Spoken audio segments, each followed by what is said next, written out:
I'm here, of course, to whip up trade for the Australian Drama Festival and any other theatre especially Australian theatre. In fact, I must confess right at the beginning that I'm a complete fraud coming to a South Australian Historical Society meeting at all. When Ian Harmsdorf asked me to come, I said, "Not on your life. I have never studied history, in any disciplined kind of way whatsoever, and my knowledge of history as a subject is pretty well nil, even history of Australian theatre. So I must make that confession right from the beginning. The reason that I'm here is that Ian then went on to say, "Yes, but wouldn't you like to tell these lovely people something about Australian drama and theatre?" And I said, "Of course I would." And in particular, I was thinking about the fact that now that we have a lot of Australian theatre, the historian and theatre people are coming much closer together in this country. I think it's interesting right at this moment, for instance, that at the Adelaide Festival, at the Festival Centre, there are two plays. There's Carboni, which is about the Australian past, and there's also this new one about the Depression on the Wallaby, which the State Theatre Company is doing. And both of those, of course, were written with the help of historians. And I think that this is something that I really would like to point out to people like you, that theatre is now very interested in the Australian past. And it doesn't necessarily have to be the theatre at that level either.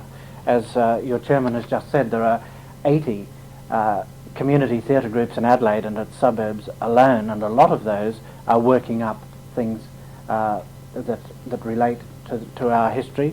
The colleges of advanced education, like the one where I'm working, have a lot of students doing documentaries, group-made theatre documentaries that are based on history, our history, and I hope that anybody who's interested in expressing any historical point of view and would like to see it done in theatrical form, you could contact me or the administrator of the Association of Community Theatres or the college or whatever. Anyway, so much for the plug.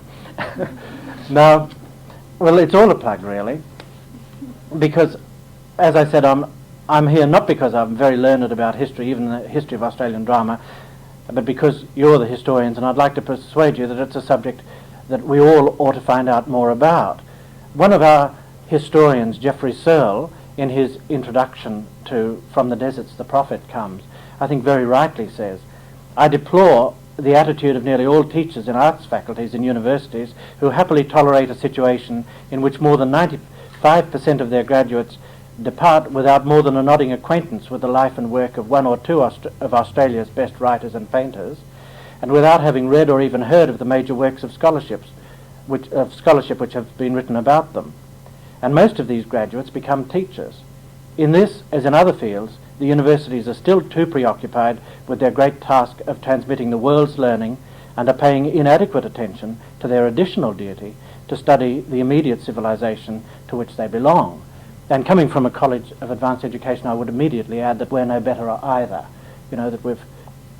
I was very ignorant until very recently about Louis Essen, for instance, whose concept of a national Australian theatre I'd like to talk about in case other people don't know much about it either, because it seems to me that in terms of what's happened since in Australian theatre, he was very, very right in the 20s, and that we didn't take a darn bit of notice of him, and we're only just beginning to, after having spent millions of dollars, literally millions, in a kind of theatre that he said would never create anything, and I would suggest hasn't created all that much compared with what's gone into it.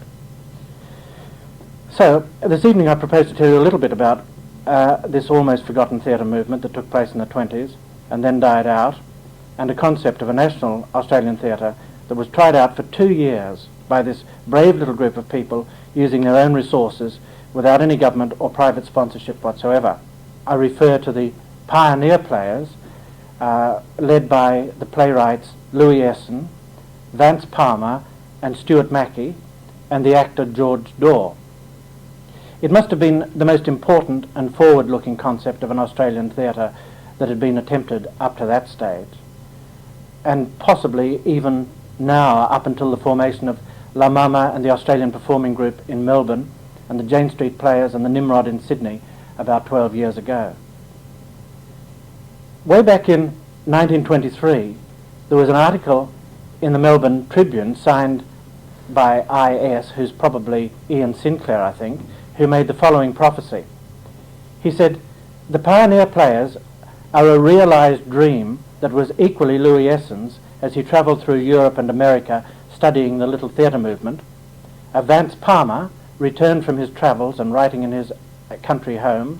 Of Stuart Mackey, Dr. Stuart Mackey, carrying his precious manuscripts from practice to practice, and of George Daw, producing and acting in Melbourne and London.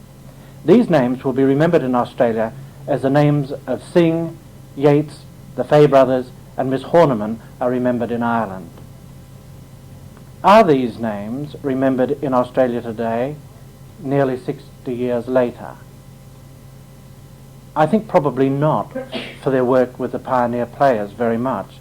If Louis Esson and Vance Palmer are names familiar to some of us, it's probably mostly for their writings in other areas. Their work with the Pioneer Players is certainly known to all too few people working in the Australian theatre. Geoffrey Searle, once again from Deserts the Prophet Comes, mentioned that Alan Seymour, for instance, didn't know of the existence of Louis Esson when he wrote The One Day of the Year. And in a 1978 interview published in Meanjin, John Romerell, the writer of Carboni, which is now showing at the Festival Centre, and about 30 other plays for the Australian Performing Group, until recently working at the Pram Factory in Melbourne, said that he hadn't heard of him either until very recent years. Now this is really extraordinary, because in many ways the Australian Performing Group, which spawned so many of our major contemporary playwrights, from David Williamson, Jack Hibbard, Barry Oakley, and so forth onwards, undoubtedly made the greatest single contribution by a theatre group to the new wave of Australian drama, and it was discovering independently in the 70s what the Pioneer Players had formulated and attempted in the 1920s. In that Meanjin interview, Romerell talks of how we need, quote, to reacquaint us, we need help, rather, to reacquaint us with our past. We suffer from cultural amnesia, he says, and don't know as well as we should how we got here. We function as if the present is ahistorical, totally unique, new. Until he began working on the Australian Performing Group's first really big success, which was a historical documentary, Marvellous Melbourne, he hadn't heard of Louis Esson, or Alfred Dampier, or any of the other Australian actor-managers of the 19th century, or heard how highly evolved as a theatre form and how indigenous the melodrama had become in the 1880s. "I'm now reading books," he said in that interview, "that should have been thrown at me in the cradle." So you see, our playwrights are becoming very conscious of the importance of an historical perspective for their work. I find it immensely exciting personally that 50% of the State Theatre Company of South Australia's present season is Australian, and that the current production on the Wallaby about the Great Depression in this country was scripted with the help of several Adelaide historians. The success of Australian plays and films about our past are awakening in the general public a curiosity about this country's past and its relevance to the present, and that curiosity and historical consciousness help to support the growth of an Indigenous Australian drama. Before looking at Louis Esson's concept of a national Australian theatre, it might be useful to ask ourselves what our notions are about a national theatre. Because cries for a national theatre have been going up since before Federation, and they still keep coming up. Would we be in favour, for example, of setting up one national theatre company, which would almost inevitably be at huge public expense, to present the Australian classics, as the Comédie Française does for France, or the Royal Shakespeare Company does for England? This is an idea that once the one Sydney director of the new Sydney Theatre Company, which is replacing the old Tote now that it's folded, he would very much like to see that sort of national theatre set up. Or do we favour the idea of a national theatre company which presents a repertoire of world classics, alongside a few Australian tryouts, which is virtually what we had with the State Theatre Company for the last few years? Or do we think of national theatres as organisations which spring up spontaneously, with a new realisation of nationhood, like the Abbey Theatre in Ireland or the Moscow Art Theatre in Russia, later to become institutionalised, or not, as the case may be? One of the problems with national theatres that become institutionalised in this way is that they go to seed and may become an embarrassment. Members of the National Theatre of Canada, who were out here for the Adelaide Festival of Arts a few years ago, were aware of this, and were at pains to point out that while they travelled overseas under the name National Theatre of Canada, at home in Canada they were only one theatre company among many. That the National Theatre of Canada was really the sum total of all theatrical activity in Canada, of which their company was a very minor part. As I mentioned earlier, there have been many calls for a national theatre in Australia over the years, most of them mercifully soon forgotten. To point up the great differences in assumptions underlying these calls and the serious consequences that could be involved, I think it might be interesting to look at just a few contrasting examples.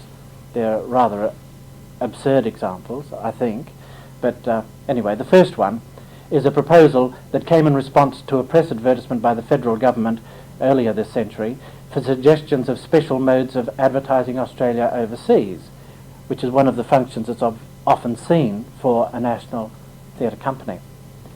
Well, a submission was made by Mr. Frank Gerald, which is reported in the Argus of the 25th of June 1910, who was a representative and partner of the well-known novelist Nat Gould, who the article says was an Australian. I think most of us sort of associate him with America rather than Australia. But anyway, it was his partner, and at that time Nat Gould, whose sporting drama The Chance of a Lifetime was soon to open in Melbourne, thought that here was a good chance for him. It was proposed that Mr. Gould should write a play, quote, truly depicting the conditions of contemporary Australian life, with perhaps some picturesque incidents of the earlier days woven into the plot. This would be displayed by Australian artists throughout the United Kingdom, commencing in London and then going on tour. Attached to the show would be a Bureau of Information furnished with all the data necessary to answer inquiries relating to the life presented in the drama. The second one, which a lot of people would find as a laugh nowadays, but which got a lot of hostile comment at the time, was suggested by Tyrone Guthrie, the noted British stage producer who had been brought out by the Australian government soon after the Second World War. Guthrie proposed an export-import plan for taking all the best actors and actresses to England and developing them as a high-grade company, mainly in standard dramas. When they had impressed the British public, and not before, they were to return and impress the Australian public, which meantime had been properly educated by seeing the work of imported British companies. Australian drama historian and playwright Leslie Rees had something very hot to say about this in the Australian Quarterly of June 1949. If the theatre of our dreams is not to muddle itself into a wishy-washy eclecticism, let it grow out of Australian soil and ripen in Australian sunshine. In other words, develop the theatre on home ground, he wrote. And of course that attitude, as we know, prevailed. Or perhaps it isn't that it prevailed, it's just that the whole thing got forgotten about when there was a change of government. And the government that went out, promising that they would look at the possibility of a national theatre, didn't find that taken up by the opposition when it got in. Another proposal for a national theatre, which was quite influential in the early 40s, was the Giblin Plan. Professor Giblin, a very famous economist, called for a national school of dramatic art in Sydney or Melbourne and a national theatre company which not only toured from capital to capital but also serviced community theatre groups throughout the country. Now that's another idea which is only recently really being seriously considered, I think. The full details of this plan, if anybody wants it, can be read in a book of papers by and about Giblin, which was published by Cheshire, I think, in 1960. Now, Louis Essen's attempt to found a national theatre was not in the form of an appeal to government at all. It was an idea which grew over several years and related to attempts being made by a group of playwrights and would-be playwrights in Melbourne during the early years of this century. Most of the thinking and planning stage can be read about in Vance Palmer's book, Louis Essen and the Australian Theatre, which was published in 1948. It contains a series of letters written to Palmer by Essen during an overseas trip from 1916 to 1921. It was through these letters that much of the basic rationale was formulated for the pioneer players, which presented the plays of Essen, Palmer, and the South Australian doctor Stuart Mackey, and others in Melbourne theatres in 1922, 1923, and for one single performance of the Bride of Gospel plays in 1926. Louis Essen was born 101 years ago, that is in 1879, and was brought up in Carlton, Melbourne, by his aunts and an uncle, John Ford Patterson, who was an artist and decorator of some note. Essen's full name, Thomas Louis Buvelot Essen, reflects his family's close friendship with the Swiss landscape painter Louis Buvelot, who also came to Australia, as any art lover will know. Though much less successful than other members of the Heidelberg group of painters, Patterson was involved in the beginnings of its nationalist tradition in Australian painting, and in 1902 was president of the Victorian Art Society. Conversations about the development of Australian art in his uncle's home doubtless contributed to Louis Essen's motivation to later initiate a nationalist drama movement here. He was educated at Carlton Grammar School and majored in French and English at the Melbourne University, though he never completed the degree because he failed in Greek 1. From 1904 to 1906 he lived abroad, mostly in Paris and London, from which he travelled to Dublin to see the work of the Abbey players. In 1910 he had a one-act play, The Woman Tamer, performed as part of the second annual drama night arranged in Melbourne by William Moore. It wasn't a biennial festival or anything like that at that time. It was one night of Australian drama a year. For 4 years it lasted. And in 1911 and 12, two more one-actors, Dead Timber and The Sacred Place, were performed as part of William Moore's third and fourth Australian drama nights. He also wrote an epilogue for the 1912 event, a piece of doggerel which expresses his growing nationalist sentiments and his contempt for the theatre fare made available by the commercial theatre managements of that time. I think it's an amusing little epilogue, and I hope that hope you think so too. Anyway, he says, "To hold as 'twere the mirror up to nature," said Hamlet, "was the drama's leading feature. But now, it seems, when sundry shows we scan, we hold the mirror to the booking plan. Give people what they want and leave the rest. The play that runs the longest is the best. Choice melodrama, farce and pantomime, stockbrokers' music, picture shows sublime. Shakespeare or Cibber played at distant years, Shaw for the suburbs, Ibsen without tears. Such is our drama. In this busy age, plain businessmen control the modern stage. London success, thus all the legends run, and local drama we have but begun. Bad may our plays be, futile, dull, perverse, but than the rest they surely can't be worse. What worse than that? Then drop the curtain down, someday a Marlowe will amaze the town." The third of William Moore's Australian Drama Nights in 1911 was presented in conjunction with Gregan McMahon's newly formed Melbourne Repertory Theatre, which also presented his full-length political comedy, The Time Is Not Yet Ripe. In 1913, Essen married Hilda Bull, a Melbourne graduate in medicine, who had lived next door to Catherine Susanna Pritchard as a girl and had been a school friend of Nettie Higgins, who married Vance Palmer in the same year, 1913. It's extraordinary, isn't it, the close sort of network of relationships between these people that were all working in the same direction.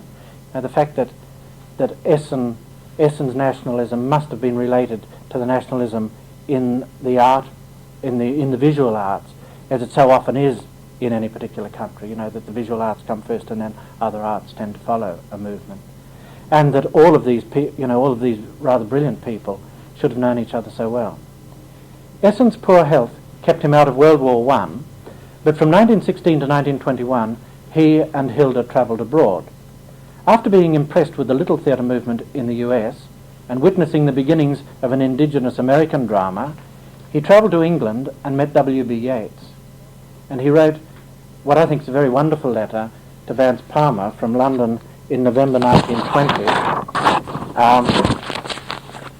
which I'll read you part of. He says, "I've just returned from Oxford, where I've had some long, elaborate and stimulating conversations with W.B. Yeats. I'm sending you a few notes that I hope you'll find suggestive. They're meant to hearten you, to give you confidence, and they have a moral production. I'd like to be able to talk things over with you. I've material for a number of important discussions, but you'll have to put up with a few hints. I think you'll understand and know how to expand them, though I doubt if many people in Melbourne would. Certain principles that you really hold you can take for granted. I'm sure you'll be in complete agreement with what is said. I want you to feel that Yeats's authority would be behind your nationalism, and that you can hit the barren intellectuals, who are as intellectual usually as rabbits, on the head hard. I must get my boasting over, though it's necessary to state it. Yeats asked me up to see him and put me up for the night. He thought more of my little plays than I could possibly have dared to hope."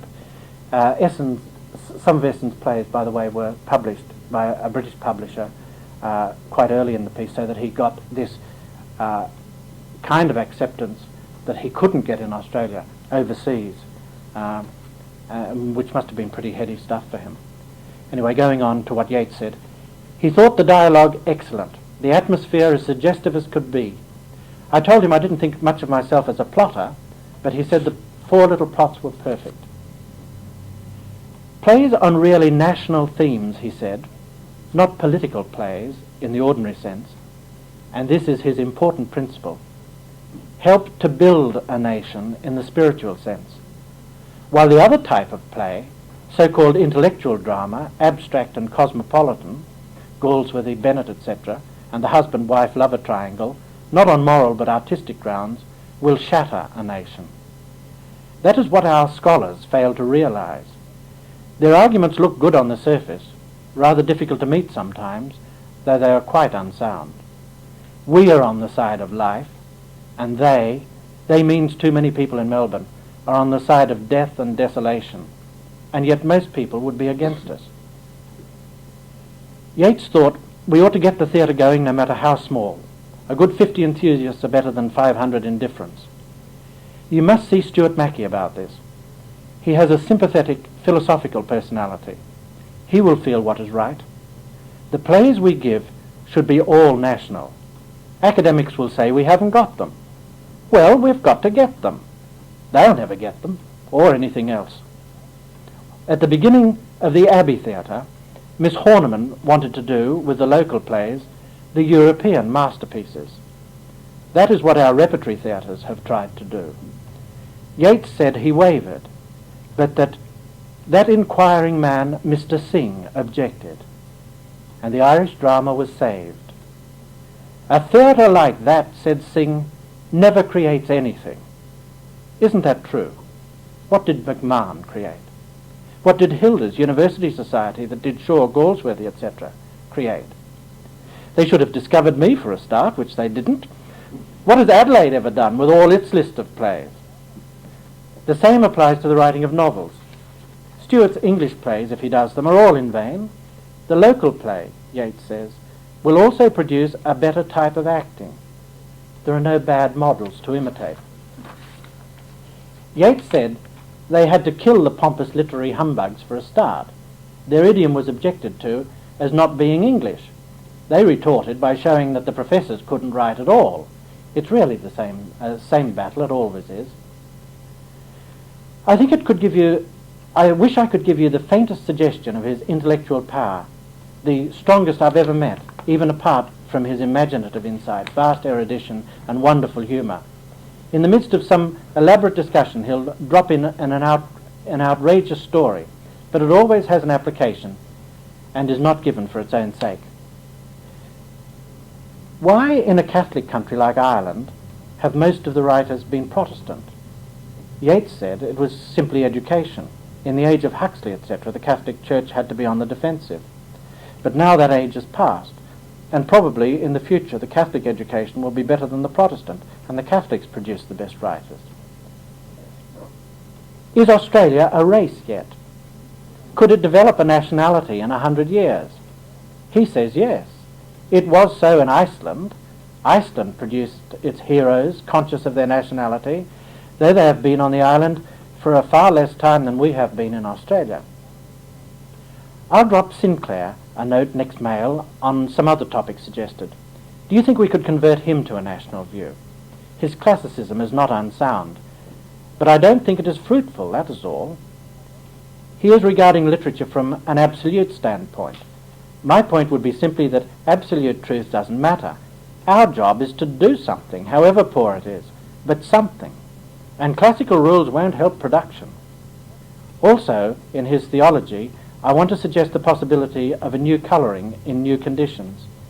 It may come to the same thing in the end, of course. And he then finished off the letter, I hope to get back when I can. I'm dreaming of a 3 or 6 months break with the Bradys at Malakuta. It looks a good place on the map. Well, he had that holiday with the Bradys, and then very soon after getting back, in the spring of 1921, they began setting up the Pioneer Players to present their plays using amateur actors led by an experienced English professional in the barnstorming tradition, George Daw, and the playwrights directed the productions of their own works. Considering the conditions under which they were working, their output during 1922 and 1923 is quite formidable. This is a list from the newspapers of the time of the first nights of their productions in 22 and 23. In May 22, Esson's The Battler. In August, Mackey's John Blake. In the next month, September, Palmer's A Happy Family. In October, 5 one-act plays, Stuart Mackey, Ernest O'Farrell, Louis Esson's The Woman Tamer, George Byrne, and Vance Palmer's Telling Mrs. Baker, an adaptation of a Henry Lawson story.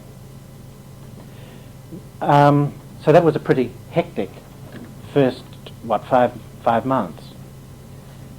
Then there seems to be a gap there for 6 months, and in May the next year there was the formation of a pioneer club of about 60 members whose stated aim was to build up a thoroughly Australian school of drama and of acting.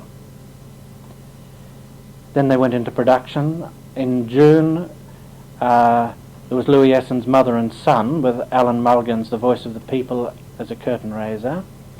In August, 5 one-act plays, one by Frank Brown, who's Louis Esson's half-brother, Vance Palmer's The Black Horse, Catherine Susanna Pritchard, The Great Man, Stuart Mackey's The Trap, and Ernest O'Farrell's Fast, the Bishop and the Bun.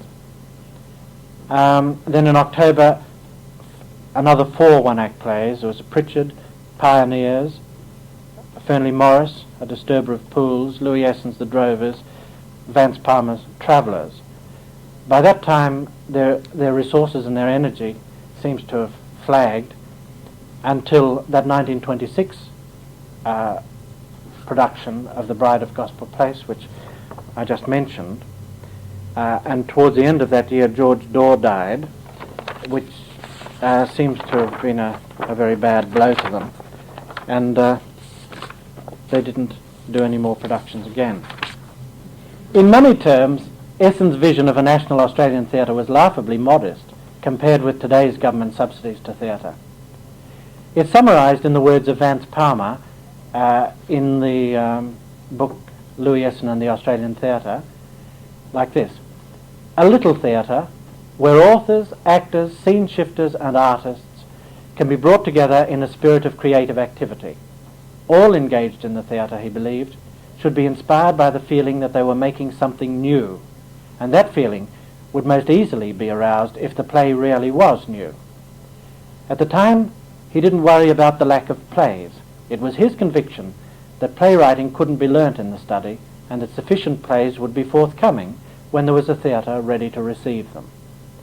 And I think you'd agree that recent experience would back up that kind of faith, although the rest of us couldn't have that kind of faith when we couldn't see what might happen. It's rather tragic to think how little such an enterprise would have cost governments if they'd been prepared to contemplating subsidising in the 1920s. Regular government subsidy for theatre didn't begin in this country until 1946. Think of the millions of dollars that have gone into government theatre buildings in the 35 years since then, and the millions each year that go into the major professional state repertory companies reproducing the classics and the non-classics of Europe and America, and now at last, thank goodness, beginning on the Australian repertoire in a significant way. Now that we've seen something like the Essen vision realised during the 1970s, since the foundation of La Mama and the Pram Factory in Melbourne and the Jane Street Players and the Nimrod in Sydney, with the scores of successful playwrights and hundreds of successful productions reflecting aspects of our culture and preoccupations, we can see the value of Essen's vision under the sound influence of W.B. Yeats. Let us look at just a few of the main points in the Pioneers Players manifesto as it unfolded in their publicity releases during the short period of their existence, 1922 and 1923.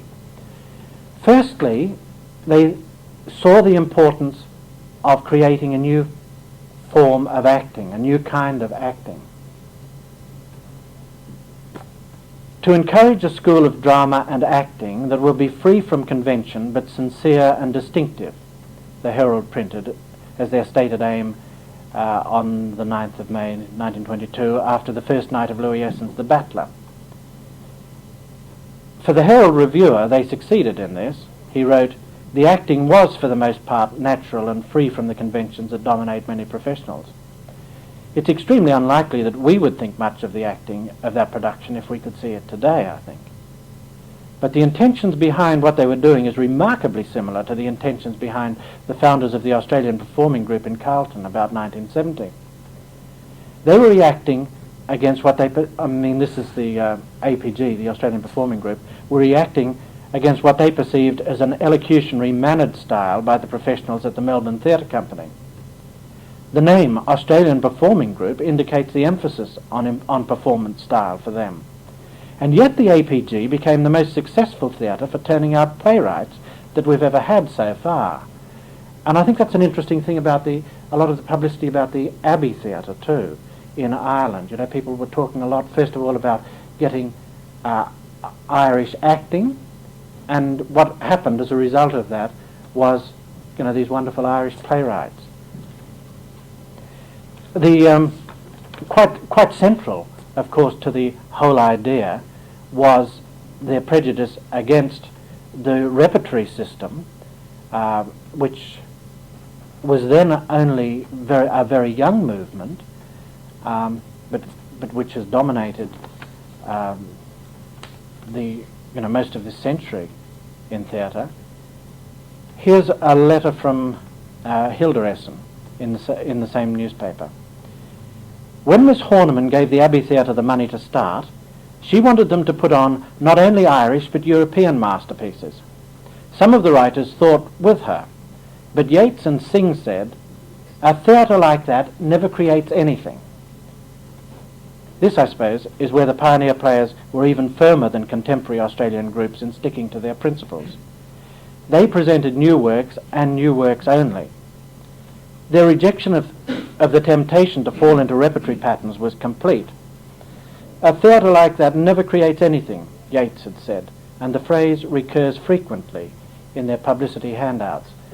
They'd been very sorely bitten by the rep system. Gregan McMahon really did want to present Australian plays, of course, in the Melbourne Repertory Theatre, and I think out of 65 productions in that group before it folded, there was something like 13 of them Australian. But when it came to the Sydney Rep, which he was also running, the number of Australian plays there was very, very small indeed. Now, that wasn't, of course, just the rep system that caused that. It was the fact that the Tate brothers, very naturally, were limiting the amount of money that was going into the rep system in any case. But the point was that people just didn't dare to try putting on Australian plays, and so there was this feeling by the Essen group that the repertory system wouldn't do anything for them, and especially when it was reinforced by Yeats, they didn't ever fall into a repertory system at all, as most groups in Australia have done. Usually a group that's tried to do Australian plays has also said yes, but we'll do some others as well. And what has happened in the long run is that the others have tended to take over and the Australian ones have dwindled. Once the Abbey Theatre in Dublin gave up its complete dedication to Irish drama and began reproducing plays from elsewhere, it had become just one more repertory theatre, and you can work this out for yourselves. How many great playwrights have you heard of coming out of that system since? Of course, as historians you'll immediately say yes, there were a lot of other factors, such as the nationalist spirit that was forming at that time. But the same pattern has been seen repeatedly in this country, most recently with the APG itself, which you may have read in the newspapers, has folded in its old form. And the Pram Factory has now been sold up.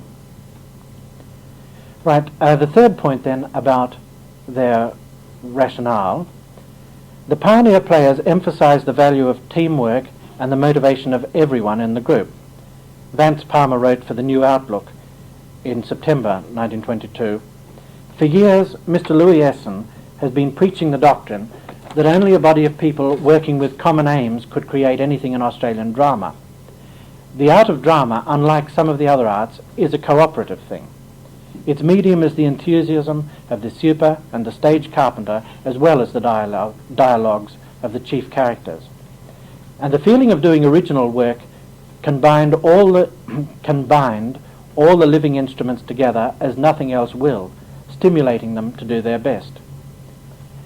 This aim of complete participation by all, of course, is the one which the APG for 10 years pursued, not only by a diet of new works, but also by organising itself as a collective in which all members were responsible for all decisions affecting the company. The pioneers, despite their socialist orientation, were not so sophisticated in the techniques of collective self-management applied to the crafts of theatre. They were very dependent on the leadership of their principal actor, George Daw, and after his death there were no more productions. Perhaps the most important thing about them of all is their concept of an Australian theatre which showed the diversity within the Australian culture. The pioneer players have not laid a ban on any province of Australian life. Their first production, for instance, Louis Essen's The Battler, was set in a little country town of Victoria. Their second, Stuart Mackey's John Blake, is set in the Sydney of about 1820. Vance Palmer said in the same article as I've just read. The pioneer players deplored the production of stereotypes in the commercial successes about Australian life at the time, such as The Sentimental Bloke and On Our Selection, and in the melodramas. I think it's interesting to just look at the dates of those, the first nights of those, the Sentimental Bloke 1912, On Our Selection 1916, and of course the melodramas were continuing. There was a tradition of that through the 70s, 80s and 90s. But it's interesting to know that these people are thought of as being national people, and yet the commercial theatre was doing something that was very, very Australian in the eyes of the general public as well. We have had Australian plays consisting of farcical sketches of country life or dramatic highwaymen's adventures, wrote Vance Palmer. Such plays have been frequently amusing and not without merit. but they are very stagey. They contain the same hero and heroine, the same wicked uncle, or their unscrupulous or other unscrupulous monster that have been appearing on the boards ever since the first melodrama was imported here. We have never, till the advent of the pioneers, seen on the stage men and women who were real live Australians. The pioneers certainly provided a variety of Australian lifestyles on the stage. If the new wave of the 1970s is remarkable for the diversity of Australian life which it portrays, urban, country, frontier, jail, Irish Australian, Italo and Greek Australian, urban Aboriginal, working class, David Williamson's new middle class, feminist, Marxist, conservative, so too were the pioneer players, though of course on a smaller scale. Each of Essendon's plays alone has a new setting with new kinds of characters.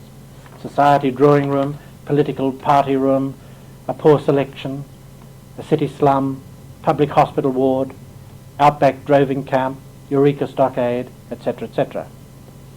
Hilda Essendon wrote to the editor of the Argus in August 1922, "Drama is the most racial of the arts," says Granville Barker, "and in a country like ours, where the landscape, modes of life and types of characters are distinctive, there is rich and varied material for dramatic art.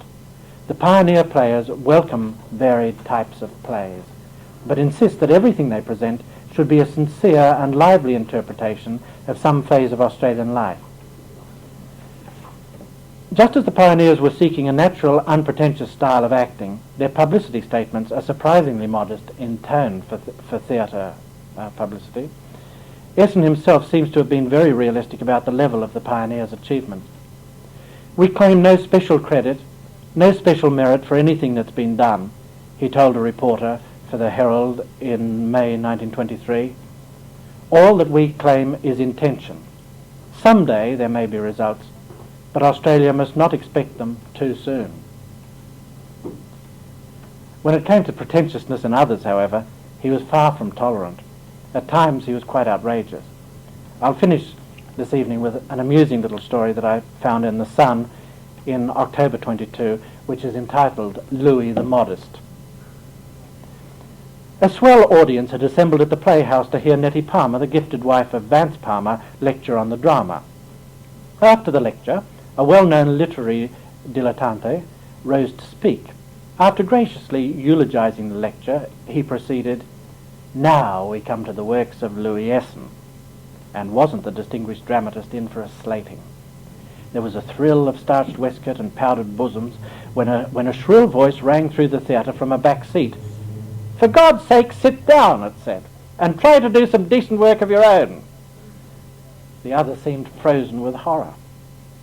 "I repeat," he went on after an icy pause, "when we come to the work of Louis Essendon—" The voice of the rude person at the back again interrupted him. "Do sit down and give someone else a chance. Don't be such a prig." The well-dressed people trembled with indignation. How had such a low person got into such a select gathering?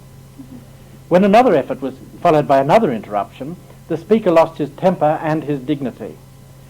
"I do not know how the unmannerly person who persists in interrupting this gathering gained admission," he shouted, "but I think the police—" At this stage, there was an excited giggle from an hysterical lady who had been staring at the interrupter through a lorgnette.